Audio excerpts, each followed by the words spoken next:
Yeah, good afternoon. Yeah, we are here today. We are all speakers of various states House of Assembly and the Speakers Forum, Conference of Speakers, which I am the chairman. We are here to have a discussion with Mr. President, and amongst those things we discussed, we started by congratulating Mr. President on his success at the polls and at the court.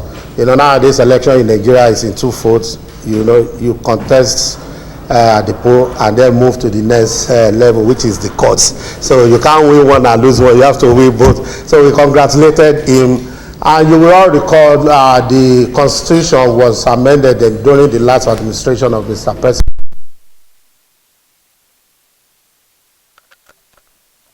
Amongst all items that were amended, one particular one that has to do with the independence, autonomy of the legislature and judiciary was also one of those things we discussed with Mr. President, urging him to see to the end, to the success of that exercise. Though it has been signed, assented to by President, but implementation is yet to take place, and it's one of the things that we heard Mr. President to see to he that is being implemented by all states of the Federation. And we also talked about, you know, the devolution of economic powers to the states level by looking at the concurrent list and exclusive list. More assignments or responsibilities should be given to the state, you know, by adjusting both items so that we can, you know, improve on our economy. We believe that when the states have more responsibility to do some things that has to do with economy in terms of security, railway, energy, and some other things that, you know, it will have positive impact on the economy of the nation.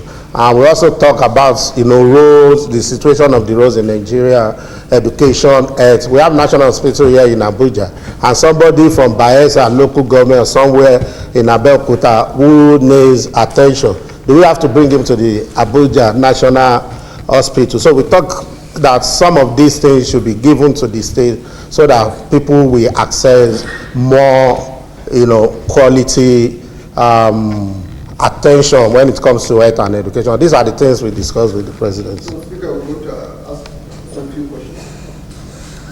Speaker, my question is, the issue of insecurity is fighting hard across the country. Cases of kidnapping. There are states that can afford to do such thing, you know, to set up.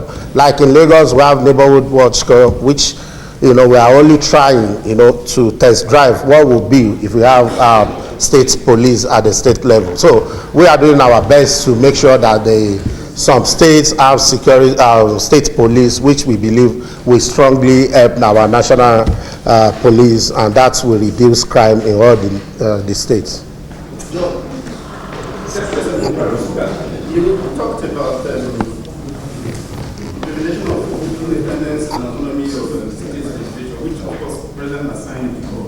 When you say you raise the issue of implementation, are you saying that state governors are frustrating the implementations, or they are active in breach? That's number one. Number two, the division of power, not powers of the states, powers. Is it also talk about, you're talking about your revolutionary formula, give more funds perhaps to the states, and it's where yeah, we are not complaining about the governors. We are not saying they are not in support. All we are saying that the implementation has not taken roots in most of the states of the Federation.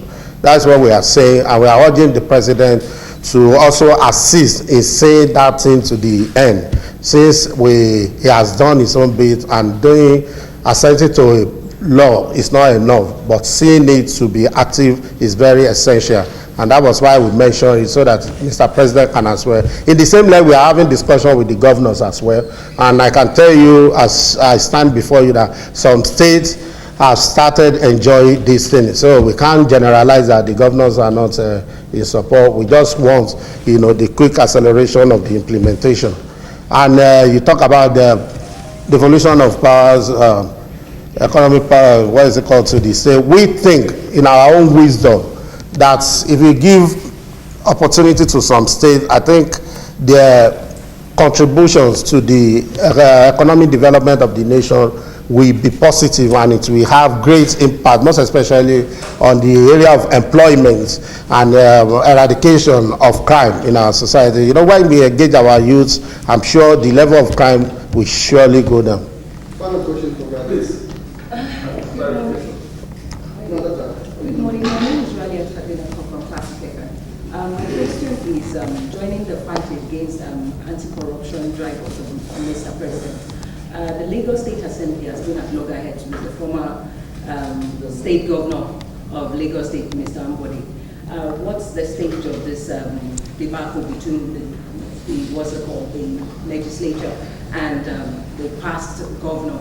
And for other states who have had similar situations where their governors have actually embezzled lots of money, what are you doing about it? And how are you going to ensure that this does not repeat itself again? Well, let me state this clearly, that we are not at loggerheads with former governor of Lagos State, Mr. Akinwumi Ambode. You know, each arm of government has its own responsibilities, and that is what we are doing. And you know, the essence is not to victimize or hurt someone, but just to correct what is wrong. You know, the essence is to eradicate waste, so that whatever we have invested on will be useful to the people of that state. So in our own case, it's not about, you know, having issues with one person or other. It's just to make sure we set some things right for the interest of those who will be coming behind us. And in relation to corruption generally, we strongly believe that the parliament can do a lot, you know, to reduce corruption in our system. You know, for the parliament, you don't have to go to court to seek for injunction or one other thing, and there's no one that can stop the parliament, you know, from carrying out its responsibility. Most especially, there's opportunity for the legislators, you know, to minimize or eradicate whatever we call corruption from beginning before it gets to that humongous level. I think we can do that. So that's why we are saying that the legislature must be empowered strongly, and it must enjoy the support of everybody. What we have, even among the journalists, is all about the executive, the governor, the governor, the governor. You barely see anything from the legislature, even in the papers on television. Whatever you do, at the end of the day, the following day, you only see a boss say this House of Assembly has done this, and whereas if it is to be the governor, you will see the front page. I think we are all in this together. When you give the parliament support, I can assure you that we can do a lot to reduce corruption. When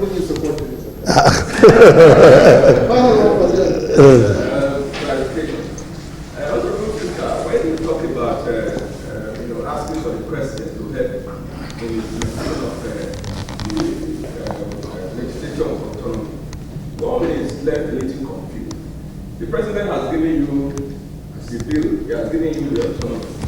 What exactly, or what else do you want him to do specifically to make the State House of Assembly independent? Is it in terms of funding, like putting you in first line charge? Are you not able on your own to make laws to implement these bills that have already been given to you? You see, in governance, it's not about your power. It's not about what I can do. It's not about my right. It's about understanding and, you know, collaboration between all arms of government. If you want to go by, I have the right, the constitutional responsibility to do this, there will be conflict everywhere. But, you know, we have to manage every situation to get to where we are going. We have only asked for the president to issue executive order on this issue. So we know what we can do, and I can tell you each House of Assembly has done something that is necessary to make sure that this thing is being implemented. It's not out of avoiding our own responsibility or lack of political will, but we believe strongly that there must be cohesion, there must be relationship in the interest of our people and that state. So we will continue, and we strongly believe in our governors that they will all implement this. Thank you very much. Thank you very much. Wow.